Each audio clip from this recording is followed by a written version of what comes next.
नमस्कार मंडळी, स्टार प्रवाह वाहिनीवरील मुरुंबा ह्या मालिकेच्या पुढील भागामध्ये आज आपण पाहणार आहोत की साई आणि रमाचे लग्न होण्या अगोदर त्यांचे केळवणचा कार्यक्रम असतो आणि ते दोघे जण एकत्र जेवण करत असतात आणि त्यावेळेस अक्षय देखील त्या ठिकाणी येतो आणि त्या दोघांना खिडकीतून पाहून त्याला मात्र अतिशय वाईट वाटते। त्यानंतर आपण पाहतो माई अण्णाला बोलते, मला वाटते हा अक्षय माझ्या साईचे आणि रमाचे लग्न होऊ देणारच नाही, त्याचा काहीतरी बंदोबस्त करावा लागेल।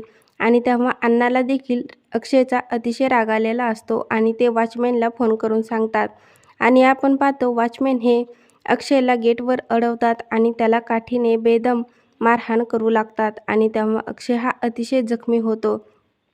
त्यानंतर इरावती त्या ठिकाणी येते आणि ती अक्षयला सर्वांच्या समोर बोलते, आज हिने वॉचमॅनला सांगून तुला मारहाण केली, उद्या हे सर्वजण काही गुंडे लावून तुला मारहाण करतील आणि ती अक्षयला तिथून घेऊन जाते। तेव्हा रमाला देखील अतिशय दुःख झालेले असते आणि रमा बाबाला जाऊन विचारते, तुम्ही वॉचमॅनला सांगून अक्षयला का मारायला लावले?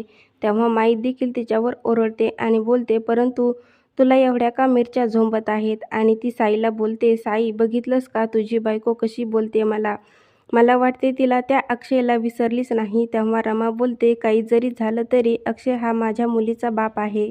आणि तेव्हा माईला देखील राग येतो आणि ती बोलते, बघितलंस ना साई, तुझी बायको कशी उद्धटपणे मला बोलत आहे। आणि तेव्हा रमा अतिशय दुःख झालेली असते। आता पुढील येणाऱ्या भागामध्ये रमा साईसोबतचे लग्न मोडणार का हे पाहणं खूपच मजेदार ठरणार आहे। मुरुंबा ह्या मालिकेचे नवनवीन अपडेट पाहण्यासाठी माझ्या चॅनलला लाईक करा, शेअर करा आणि सबस्क्राईब करायला विसरू नका।